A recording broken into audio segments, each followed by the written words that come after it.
समझाता, बेटा कभी महलों में मत जाना, हमारा कोई अधिकार नहीं। अरे हम वनवासी लोग हैं, हम महलों में रहने वाले नहीं हैं। कहा मैं भी तो उत्तानपाद का ही पुत्र हूं। कहा बेटा तो उत्तानपाद का पुत्र अवश्य है, पर गलती ये हो गई कि तूने सुनीति की कोख से जन्म ले लिया। कहा मां मैं अपना अधिकार लेना चाहता हूं, कौन मेरा अधिकार दिला सकता है? भैया सुनीति कहती है बेटा जब संसार में कोई साथ नहीं देता है ना, तो केवल एक वो परमात्मा साथ देता है। जाको कोई ना सहारो, ऐसो मोर पक्षवारो। पुष्प वाटिका में राम जी जा रहे थे, आगे आगे राम जी, पीछे पीछे लक्ष्मण जी को मोर पंख पड़ा मिल गया। अब मोर पंख से लक्ष्मण जी बोले, ए मोर पंख यहां क्यों पड़े हो? मोरपंख बोला, महाराज हम जिसके पीछे पड़े थे वो पीछे पड़ा छोड़ गया। लक्ष्मण जी बोले, अरे ऐसे के पीछे ही क्यों पड़े जो पीछे पड़ा छोड़ जाए? लक्ष्मण जी बोले, तेरे तो आंख भी है, मोरपंख में देखो आंख बनी होती है। मोरपंख बोला, प्रभु यही तो है, दुनिया को लगता है इससे दिखता है, ये देखने के लिए नहीं, ये दिखाने के लिए है कि आंख है, मुझे दिखाई नहीं देता है। तो लक्ष्मण जी बोले, चल कोई बात नहीं, अगर तुझे दिखाई नहीं देता है तो लक्ष्मण जी ने उठाया और भगवान के सिर पर लगा दिया कि जाको कोई ना सहारो, ऐसा मोर पक्षवारो। दुनिया में जब सब कोई साथ छोड़ दे, तब केवल मेरे नारायण का ध्यान कर लेना, सारे रास्ते अपने आप खुल जाएंगे। आज भैया ध्रुव मैया बार बार समझा रही है, बेटा केवल नारायण ही हमारा साथ दे सकते हैं और दुनिया में कोई साथ देने वाला नहीं है। कहा मां मैं अपना अधिकार लेकर के आऊंगा। कहां रहता है वो कन्हैया? का वृंदावन में रहता है। ये बात भैया ध्रुव के हृदय में बैठ गई कि भगवान वृंदावन में रहते।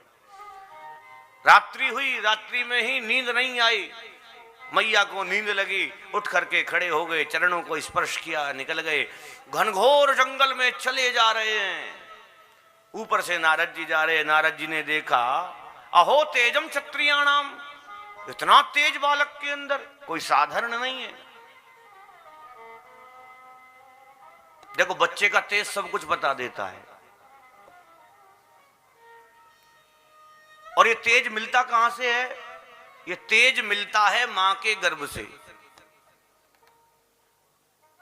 ये पैदा होने के बाद तेज नहीं आता है, ये मां के गर्भ से ही तेज मिलता है। जैसे अभिमन्यु ने गर्भ में ही सीख लिया कैसे घुसना है चक्र के अंदर, है ना। अब माताएं अच्छा भोजन करें तो बच्चे के अंदर तेज आए, पर आजकल हमारी माताओं ने गर्भ को ही एक मजाक बना करके छोड़ दिया, है ना। क्या गर्भ दिखाने की चीज है? गर्भ का संरक्षण किया जाता है। ये कोई छोटी मोटी बात नहीं है आप गर्भ धारण करें। अरे जिसके एक एक अंग को परमात्मा चुन चुन करके 9 मास में बना रहा है, क्या छोटा विषय हो सकता है वो? पर हम क्या कर रहे हैं, उधर वृद्धि हो जाए तो फोटो शूट करा रहे, है ना। नाटक बना दिया गर्भ धारण को। जो जीवन में नहीं खाया हो वो गर्भ धारण के समय खाएंगी।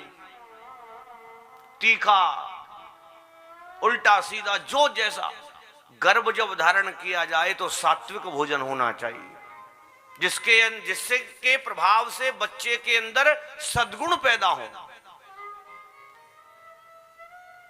अब स्थिति कैसी होती है?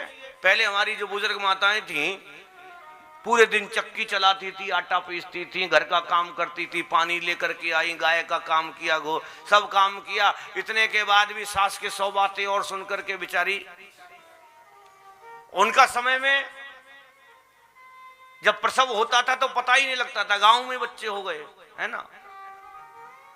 आज जिस दिन से बच्चा गर्भ में आ जाए डॉक्टर कहेगा बेड रेस्ट दे दो कंप्लीट, नहीं करना। और डॉक्टर को भी पता है अगर काम करेगी तो तेरी झाड़ी खत्म है। इतने के बाद और आजकल तो नई चीज चल गई है, आजकल जो एक्सरसाइज करा रहे हैं ना, योगा क्लासेस चल रही हैं आजकल सब, वहां पर वो चक्कियां चलवाती हैं आर्टिफिशियल, उसमें मतलब एक्सरसाइज में चक्कियां चलवा रही हैं, पोछा लगवा रहे हैं। अरे घर में ही कर लो इतना काम, तो क्या दिक्कत है, घर में ही पोछा लगाओगे तो भी ठीक रहोगे। पर नहीं महाराज, हमारे पास घर में नहीं हो सकता है, बाहर हम हाथ ऐसे घुमा लेंगे, टांगों को आगे पीछे कर लेंगे, पर घर में नहीं कर पाएंगे। आपकी 80% समस्या शरीर की बता रहा हूं। आप जो बैठ करके पोछा लगाते हैं, घुटनों के बल बैठ करके घर में जो पोछा लगाया जाता है, माताओं के शरीर की 80% एक्सरसाइज हो जाती है उससे।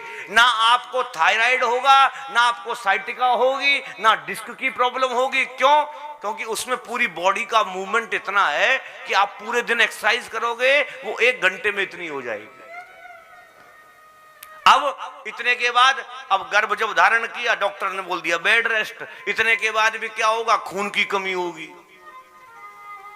है, पूरा शरीर बिगड़ जाएगा, दाने निकल जाएंगे, पूरे दिन उल्टी पलटियां करती घूमे।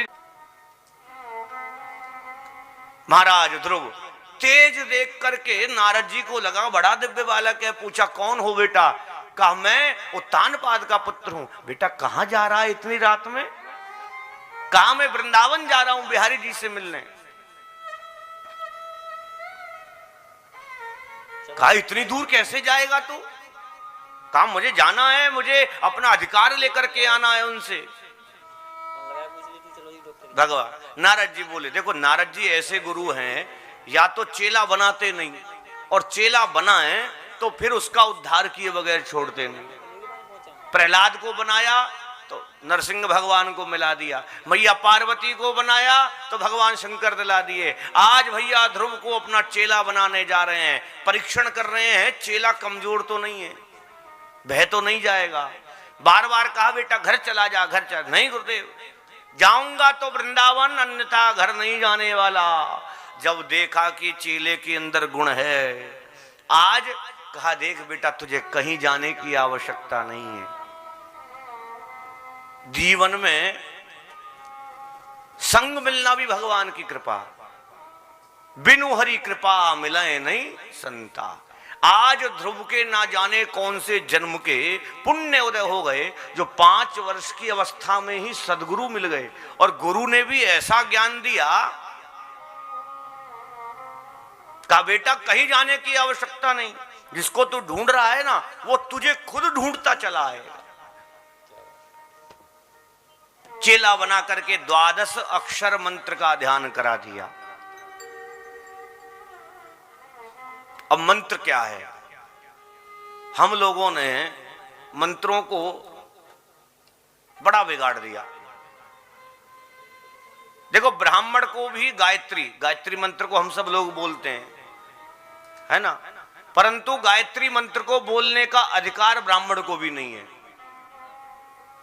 हम लोग भी केवल होठ हिला सकते हैं, बोल नहीं सकते हैं, ये गायत्री मंत्र की मर्यादा है। पर आज हमने क्या किया, गायत्री मंत्र को दुकानों पर लगवा लिया, 24-24 घंटे बज रहा है। घर में जाओ किसी के पास, हाँ बच्चा क्या करता है? अरे महाराज जी बड़ा सज्जन बालक है, देखो इसको मंत्र भी याद है। बेटा सुना गायत्री मंत्र, है ना।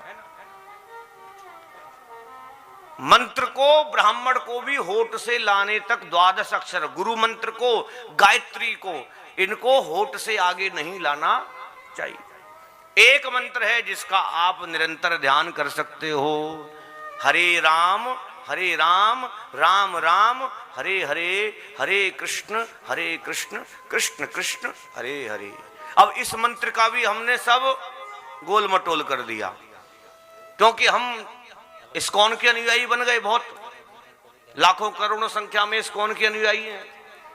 अब मंत्र क्या है? हरे कृष्ण, अणा पीछे अणा है। अब अंग्रेजों को तो एक्सेंट की प्रॉब्लम है ना, अमेरिकन इंग्लिश बोलते हैं अमेरिकन एक्सेंट के साथ में। तो हरे कृष्ण को हरे कृष्णा, हरे रामा नहीं बोला जाता है, राम तो रामा बोलते हैं वो फ्लो में, पर हम उनके पीछे पीछे चल दिए। अब देखो जहां चले हरे कृष्णा रामा रामा रामा कृष्णा कृष्णा। कृष्णा कौन है और रामा कौन है? रामा है भगवान की माया और कृष्णा है द्रौपदी। द्रौपदी का नाम है कृष्णा। आप बोलो तो